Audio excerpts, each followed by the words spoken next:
Right Kurnool bus ప్రమాదంలో చనిపోయిన వారి మృతదేహాలను కుటుంబ సభ్యులకు అప్పగిస్తున్నారు అధికారులు. ఇప్పటికే డిఎన్ఏ పరీక్షల ఆధారంగా కూడా డెడ్ బాడీస్ అయితే గుర్తించి డిఎన్ఏలు మ్యాచ్ అవ్వడంతో కూడా 18 మృతదేహాలను అయితే కుటుంబ సభ్యులకు అప్పచెప్తున్నారు. కర్నూలు హాస్పిటల్ వద్ద అయితే మృతదేహాల అప్పగింతలు అయితే జరుగుతున్నాయి. ప్రతి ఒక్కరిని డిఎన్ఏ పరీక్షలు అనంతరం కూడా డెడ్ బాడీస్ అయితే ఎవరి ఇంటికి వారికి అయితే పంపిస్తున్నారు. దాంతో పాటే ప్రభుత్వం ప్రకటించిన నష్టపరిహారం చెక్కును కూడా అక్కడే అందజేస్తున్నారు కుటుంబ సభ్యులకు. విజువల్స్ కూడా మనం చూస్తున్నాము.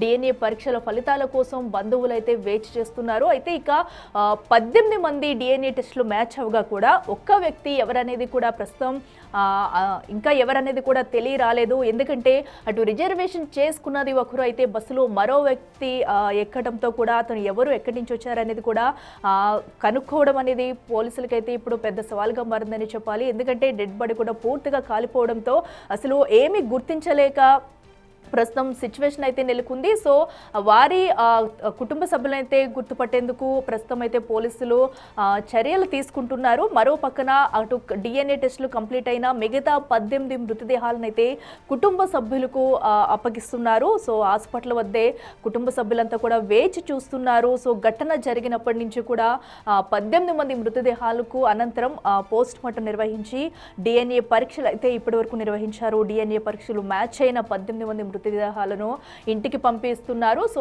ఎవరికి వారికి అంబులెన్స్ సహాయంతో కూడా కుటుంబ సభ్యులకు అందజేస్తున్నారు. ఇప్పుడు ఎస్పీ అక్కడ మాట్లాడుతున్నారు. ఆ లైవ్ చూద్దాం. అందరిది డిఎన్ఏ కంపారిజన్ వాళ్ళ రిలేటివ్స్తో ఎఫ్ఎస్ఎల్ నుంచి ఈరోజు రావడం జరిగింది. Basing on the reports from FSL మనం మృతుల డెడ్ బాడీస్ ఏమున్నాయో వాళ్ళ రిలేటివ్స్కి అప్పగించడం స్టార్ట్ చేశాము. ఆ రోజు ఇంకా ఒకరిది ఐడెంటిఫై కాలేదు. నిన్న నైట్ మనకి క్లూజ్ వచ్చి వాళ్ళ రిలేటివ్స్ కూడా చిత్తూరుకి చెందిన ఆయన వాళ్ళ రిలేటివ్స్ కూడా వచ్చి ఈరోజు వాళ్ళది రిపోర్ట్ కూడా వచ్చిన తర్వాత వాళ్ళ బాడీస్ని కూడా హ్యాండ్ ఓవర్ చేయడం జరుగుతుందండి. సో ఇక్కడ 19 అంబులెన్స్ అరేంజ్ చేశాము. దాంట్లో ఫ్రీజర్ బాక్స్ ఉంది పెట్టి నెసెసరీ డాక్యుమెంట్స్ ఏమున్నాయో FIR copy, inquest, post mortem అవన్నీ దాంతో procedure as per procedure we're handing over the bodies to the victim families. So already మొన్న జరిగిన ఇన్సిడెంట్లో ఒక ఎఫ్ఐఆర్ ఉలిందకొండ పోలీస్ స్టేషన్ నుంచి చేయడం జరిగింది. నిన్న మనకి వచ్చిన కొత్త ఫ్యాక్ట్స్లో అంటే 2 వీలర్ సపరేట్గా స్లైడ్ అయ్యి పడడము, దానికి ఇంకొకటి సపరేట్ ఎఫ్ఐఆర్ ఇష్యూ చేయడం జరిగింది. సీన్ రీకన్స్ట్రక్షన్ లో ఇటు ఎర్రిస్వామి స్టేట్మెంట్ ఏ విధంగా ఉంది, డ్రైవర్ స్టేట్మెంట్ ఏ విధంగా ఉంది, పోలీసుల దర్యాప్తులో ఏం తేలింది అసలు? సో అంటిల్ ఇప్పుడు దాకా మనకి ఇన్వెస్టిగేషన్లో వెలుగులోకి వచ్చింది ఏమంటే ఫస్ట్ ఇద్దరు 2 వీలర్స్లో వెళ్ళారు కదా, వాళ్ళు ఫస్ట్ స్లైడ్ అయ్యి రోడ్లో పడడము, ఆ తర్వాత బస్సు వచ్చి రోడ్ మీద ఉన్న 2 వీలర్ని హిట్ చేసుకుంటూ అక్కడ అగ్ని ప్రమాదం జరిగినట్టు మాకు తెలుసు. బస్ డ్రైవర్ అయితే లిక్కర్ తీసుకోవడము వాస్తవం కాదండి. 2 వీలర్ రైడర్ ఎవరున్నారు శివశంకర్, అతనిది ఎఫ్ఎస్ఎల్ రిపోర్ట్ ఈ రోజు మార్నింగే వచ్చింది. అతను ఆల్కహాల్ తీసుకున్నట్టు నిర్ధారణ అయింది. వాళ్ళు స్కిడ్ అయి పడ్డారు అనేది మనకి ఇప్పుడు దాకా ఉన్నట్టు సమాచారం అండి.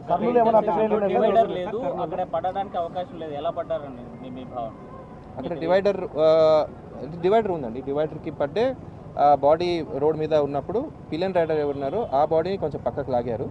ఆ తర్వాత 2 వీలర్ లాగే లోపల బస్సు వచ్చింది. అంటే జరిగిన ఘటనకి ఎక్కడైతే బాడీ పడి ఉందో డివైడర్ అంటే మన యూటర్న్ సంబంధించి సుమారుగా 300 మీటర్లు దూరంగా ఉంది. ఆ నేపథ్యంలో డివైడర్ని ఎలా ఢీకొట్టారని ఫస్ట్ 2 వీలర్ వెళ్తున్నప్పుడు డివైడర్ ఢీకొట్టి పడిందండి. ఆ స్పీడ్లో 2 వీలర్ అనేది ఒక 20 మీటర్ ముందుకు వెళ్ళింది.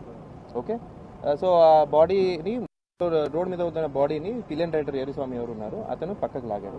ఆ తర్వాత బస్ హిట్ కొట్టిన తర్వాత 120 to 150 మీటర్స్ మళ్ళీ లాగింది 2 వీలర్ని. అంటే స్టక్ అయిపోయిన తర్వాత బస్తో పాటు until the bus came to halt. So అది బస్ కంటే ముందుగా 5 వెహికల్స్ వెళ్ళాయి సార్. ఆ 10 నిమిషాల గ్యాప్లో అవి హిట్ అండ్ రన్ చేయలేదన్న గ్యారంటీ ఏంటి సార్? ఇప్పుడు ఉన్న ఇప్పుడు దాకా మనకి వెలుగులోకిన ఇన్వెస్టిగేషన్ ప్రకారమే చెప్తున్నానండి నేను. As of now investigation says that. తర్వాత ఆ బస్సు వాళ్ళు కూడా మన టచ్లో వచ్చారు, వాళ్ళ దగ్గర కూడా నుంచి స్టేట్మెంట్స్ తీసుకుంటున్నాం.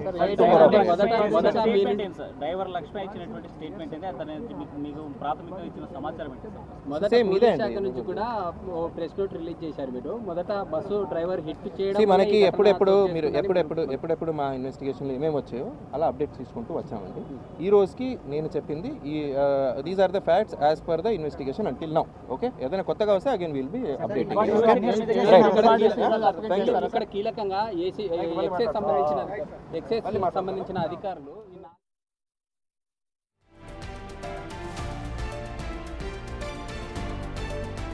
రెట్గా అటు DNA టెస్టులు పూర్తయిన 18 మంది మృతదేహాలను వారి కుటుంబ సభ్యులకు అప్పగిస్తున్నట్టయితే ఎస్పీ తెలిపారు. అయితే మిగతా ఒకరి DNA కోసం కూడా పరీక్షలు చేస్తున్నట్టయితే వెయిట్ చేస్తున్నట్టుగా కూడా ఎస్పీ చెప్పారు. అయితే ఘటనా సమయంలో బైక్ స్కిడ్ అవ్వడం వల్ల ఈ ఘటన చోటు చేసుకుంది. అనంతరం కూడా ఆ బైక్ డ్రైవ్ చేస్తున్న వ్యక్తి అయితే ఆ పక్కకు పడి మృతి చెందడం, అనంతరం వచ్చిన బస్సు అయితే ఆ బైక్ మీద ఎక్కడంతోనే ఈ ఘటన జరిగినట్లుగా కూడా ప్రస్తుతం అయితే ఎస్పీ చెప్తున్నారు. అయితే ఇంకా బస్ వాళ్ళతో కూడా దర్యాప్తు సాగుతుంది. దర్యాప్తు అనంతరం కూడా మరిన్ని వివరాలు వెల్లడిస్తామంటూ కూడా చెప్పుకొచ్చారు. ఇక మరింత సమాచారం మా ప్రతినిధి శ్రీరామ్ లైవ్ లో అందిస్తారు. శ్రీరామ్, చెప్పండి. సో ఇప్పటికే 18 మృతదేహాలను కూడా DNA టెస్టులు పరీక్షలు కంప్లీట్ చేసి వారి కుటుంబ సభ్యులకైతే ఇస్తున్నారు. ఇంకా ఒకరి మృతదేహం కోసం DNA కోసం వెయిట్ చేస్తున్నట్టయితే ఎస్పీ చెప్పడం జరిగింది. సో ఆ ఒక్కటి కోసం ఎవరిది అనుకోవచ్చు, దీన్ని ఎలా గుర్తించే ఛాన్స్ ఉంది అనుకోవచ్చు? ఎస్, ఖచ్చితంగా. ఎందుకంటే ఇప్పటికే ఈ మృతదేహాల అప్పగింత కార్యక్రమానికి అధికారులు అన్ని రకాల ఏర్పాట్లు చేశారు. 18 బాడీస్ ఇప్పటికే DNAలు వారి యొక్క రక్త నమూనాలు ఎవరైతే తమ కుటుంబ సభ్యులు సేకరించారో అదంతా కూడా మ్యాచ్ అయింది. మ్యాచ్ అయిన తర్వాత అధికారులు ఇప్పటికే దాదాపు 6 రాష్ట్రాలకు సంబంధించినటువంటి బాధితులు ఆ రోజు తమ జీవన విధానం కోసం కావచ్చు లేదా ఉద్యోగరీత్యా హైదరాబాద్ నుండి నేరుగా బెంగళూరుకు వెళ్తున్నారు. బెంగళూరుకు వెళ్ళే సమయంలో ఒక్కసారిగా ఈ బస్సు ప్రమాదం ఏదైతే ఉందో బస్సు ప్రమాదం చోటు చేసుకుంది. చోటు చేసుకున్న తర్వాత 19 మంది మృతి చెందారు. 19 మంది మృతి చెందడానికి ప్రధాన కారణం ఇప్పటికే జిల్లా ఎస్పీ కొద్దిసేపటి క్రితమే మాట్లాడారు. కీలకంగా అందులో ప్రధానంగా శివశంకర్ ఎవరైతే ఉన్నారో శివశంకర్ మద్యం సేవించిన తర్వాత పెట్రోల్ బంక్ నుండి నేరుగా ఆ ప్రాంతానికి వెళ్ళారు. ఎక్కడైతే పెట్రోల్ బంక్ ఉందో పెట్రోల్ బంక్ నుండి నేరుగా 13 నిమిషాల గ్యాప్లో 5 వెహికల్స్ భారీ వాహనాలు వెళ్ళాయి. వాటి సంబంధించి కూడా అనేక రకాల ఆధారాలను సేకరిస్తున్నామంటూ కూడా జిల్లా ఎస్పీ చెప్పిన పరిస్థితి. కేవలం ఈ జరిగిన ఘటనలో ఓవరాల్గా ఖచ్చితంగా శివశంకర్ ఇటు ఎర్రిస్వామి వీరిద్దరూ కూడా మద్యం సేవించి వెళ్ళడం వల్లే ఈ ప్రమాదం జరిగింది అంటూ కూడా చెప్తున్న పరిస్థితి. ఎందుకంటే మొదట పోలీసు సంబంధిత అధికారులు ఒక ప్రెస్ నోట్ను రిలీజ్ చేశారు. అయితే మనం చూస్తూ ఉన్నాం ఈ వెహికల్ ఏదైతే ఉందో తమ డెడ్ బాడీస్ని అప్పచెప్పిన తర్వాత ఈ విధంగా తీసుకెళ్తున్నారు. కంప్లీట్ వెహికల్కి ముందు భాగంలోనే ఏ స్టేటు ఏ మనం చూస్తున్నాం. మన వీడియో జర్నలిస్ట్ రాజు కొంత జూమ్ చేసే ప్రయత్నం చేస్తాము. ఇలాంటి ఈ అంబులెన్స్కి ముందే ఏ రాష్ట్రానికి వెళ్తుంది, అసలు ఆ క్యాండిడేట్ ఎవరు అనే కోణంలో ఇక్కడే మనం చూస్తూ ఉన్నాం. Manvitha age 4 years, Ramesh Gollavaripalli village, Vanjamuru mandal, Nellore జిల్లాకు చెందినటువంటి వెహికల్. ఈ విధంగా తమ పేరుతో పాటు ఈ విధంగా అన్నీ ఏర్పాటు చేసి వెహికల్లో తీసుకెళ్తున్న విజువల్ మనం చూస్తూ ఉన్నాం. అయితే ఇలాంటి వెహికల్స్లో దాదాపు 18 అంబులెన్స్ల ద్వారా యొక్క మృతదేహాలను తీసుకొని వెళ్తున్నారు. ఈ ప్రాంతంలో ఇప్పటికే ఎవరైతే తమ బాధితులను కోల్పోయారో వారంతా కూడా ఈ ప్రాంతానికి చేరుకొని తమ ఆ రోజు ఘటనలో మృత్యువాత పడినటువంటి వారందరినీ తీసుకెళ్తున్నటువంటి విజువల్ మనం చూస్తూ ఉన్నాం. అయితే మిగతా వారందరినీ కూడా ఇంకా కొందరిని ఇప్పటికే దాదాపు 18 మృతదేహాలను గుర్తించడం జరిగింది. 19వ వ్యక్తి ఎవరనేది కొంత సస్పెన్షన్గా మారిన 19వ వ్యక్తికి సంబంధిత బంధువులు కూడా వచ్చారు. చిత్తూరు జిల్లాకు చెందిన త్రిమూర్తులుగా ఇప్పటికే పోలీసులు కావచ్చు ఇటు అధికారులు ఐడెంటిఫై చేశారు. వారి రక్త నమూనాలు కూడా సేకరించడం జరిగింది. ఎవరైతే త్రిమూర్తులుగా పేరు నమోదు చేసుకొని ఆ రోజు అరంగర్లో బస్సు ఎక్కారో వారి యొక్క DNAకు ఈ యొక్క బ్లడ్ శాంపుల్ మ్యాచ్ అయిన తర్వాతనే రేపు వారికి ఇచ్చే అవకాశం ఉందంటూ కూడా అధికారులు చెప్తూ ఉన్నారు. అయితే కొద్దిసేపటి క్రితమే జిల్లా ఎస్పీ కొన్ని కీలకమైనటువంటి వ్యాఖ్యలు చేశారు. ఈ ప్రమాదం జరిగిన తర్వాత ఘటన ముందు భాగంలో సీన్ ఆఫ్ అఫెన్స్లో ఎలా జరిగిందని ప్రశ్నించినటువంటి సమయంలో కూడా ముందు తమ దర్యాప్తులో వచ్చిన అంశాలు ఏవైతే ఉన్నాయో చెప్తూ వచ్చాము. తర్వాత ఆ యొక్క కేసును దర్యాప్తు చేసే సమయంలో అప్డేట్ కావడం వల్లే ఇలాంటి సిచ్యువేషన్ ఏర్పడుతుందని చెప్పేటటువంటి పరిస్థితి. ఎర్రిస్వామి ఎవరైతే ఉన్నారో ఇప్పుడు మృతి చెందినటువంటి తమ మిత్రుడు ఎర్రిస్వామి బైక్ మీద బ్యాక్ సైడ్ ఉన్నటువంటి ఎర్రిస్వామితో పాటు డ్రైవరు బస్సు డ్రైవ్ చేసేటటువంటి డ్రైవరు ఇచ్చిన వాంగ్మూలాలు రెండు స్టేట్మెంట్స్ అంతా కూడా కరెక్ట్గా ఉన్న తర్వాతనే ఈ కేసును ఇంకా ముందుకు తీసుకెళ్తున్నాం. ఇంకా దర్యాప్తు స్టేజ్లో ఉందంటూ కూడా జిల్లా ఎస్పీ చెప్పేటటువంటి పరిస్థితి మనం చూస్తున్నాం. ఏదైతే హెల్ప్ డెస్క్ ఏర్పాటు చేసి అధికారులు వారి నుండి తమ బాధిత బంధువులు ఎవరైతే ఉన్నారో బాధిత బంధువులు తమ డాక్యుమెంట్స్ అన్నీ కూడా అక్కడ సబ్మిట్ చేసిన తర్వాత నేరుగా బాధిత బంధువులు ఎవరైతే ఉంటారో వారికి మృతదేహాలను అప్పగిస్తూ అధికారులు ముందుకెళ్తున్నటువంటి పరిస్థితి. అయితే తెలంగాణ ప్రభుత్వం ఇప్పటికే తమ అధికారులను అప్రమత్తం చేసి ఇక్కడే నేరుగా 5 లక్షల కాంపెన్సేషన్ చెక్కును కూడా ఇక్కడే అందిస్తూ ఇక్కడ నుండి వెళ్తున్నటువంటి పరిస్థితి. ఏపీ ప్రభుత్వం కూడా ఎవరైతే గాయపడ్డారో వారికి 2 లక్షలు, మృతి చెందిన కుటుంబాలకి 5 లక్షలు కాంపెన్సేషన్ ఇస్తూ వస్తున్నటువంటి విషయం మనకు తెలిసిందే. దేశ ప్రధాని నరేంద్ర మోడీ కూడా ఆ రోజే జరిగిన ఘటన చాలా దిగ్భ్రాంతికి గురి చేసింది. వారి కుటుంబాలకు తీవ్ర ప్రాగాఢ సానుభూతి కల్పిస్తున్నామని చెప్పిన విషయం తెలిసిందే. ప్రధాని కూడా 2 లక్షల అమౌంట్ను తమ కుటుంబాలకు అందిస్తూ వస్తున్నామని చెప్పిన పరిస్థితి. అయితే తాజాగా కొద్దిసేపటి క్రితమే సజ్జనార్ కూడా ఒక ట్వీట్ చేయడం జరిగింది. ఒక బైక్ రైడరు మద్యం సేవించి 19 మంది ప్రాణాలకు కారణమైనటువంటి ఎవరైతే మృతుడు ఉన్నారో అతను టెర్రరిస్టుల కంటే ప్రమాదం. ఎందుకంటే మద్యం మత్తులో ఉంటూ 19 మంది ప్రాణాలు తీయడం పట్ల సజ్జనార్ కూడా సీరియస్ అయినటువంటి పరిస్థితి. అయితే ఏదైతే రేపు త్రిమూర్తులకు సంబంధించినటువంటి డెడ్ బాడీలో ఉన్న ఆనవాళ్లను సేకరించి ఇప్పటికే ఫోరెన్సిక్ ల్యాబ్ విజయవాడకు పంపించడం జరిగింది.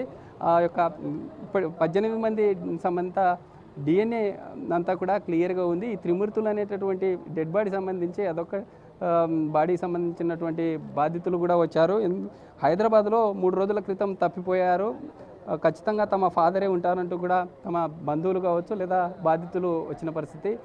వారిది కూడా ఖచ్చితంగా వారి రిజల్ట్లో కూడా శ్రీరామ్ అయితే ఇప్పటికే 18 మృతదేహాలకు కూడా పూర్తయిన డెడ్ బాడీస్ అయితే ఇంకా ఇంటికి వారికి అప్పగించేందుకు ఎంత సమయం పట్టే అవకాశం ఉంది? ఇప్పటికే ఒక్కొక్కటిగా కూడా పంపిస్తున్నట్టయితే తెలుస్తుంది. అలాగే అక్కడ హెల్ప్ డెస్క్ వద్ద కుటుంబ సభ్యులకైతే ఎలాంటి ఆధారాలు తీసుకుని వారికి అప్పచెప్తున్నారు?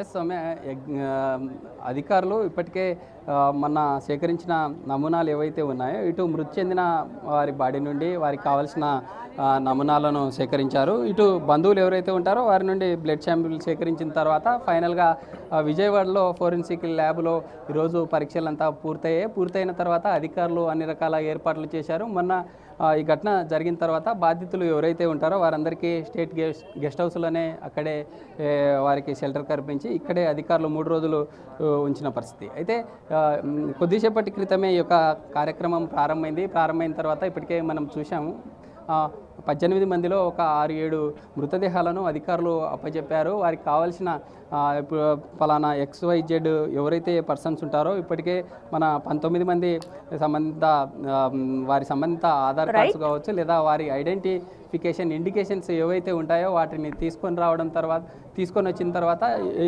మన పంపిన రక్త నమూనాలు ఏవైతే ఉన్నాయో అంతా మ్యాచ్ అయిన తర్వాత అధికారులు వాటిని కలెక్ట్ చేసుకొని పంపివేస్తున్నటువంటి పరిస్థితి. ఎందుకంటే 6 రాష్ట్రాల నుండి 18 మంది మృత్యువాత పడ్డారు. వారందరికీ ఎక్కడ ఎలాంటి అవాంఛనీయ ఘటనలు చోటు చేసుకుండా క్లియర్గా 16 మంది 18 మంది 6 రాష్ట్రాలకు వెళ్ళే విధంగా అన్ని రకాల చర్యలు అధికారులు చేపట్టినటువంటి పరిస్థితి.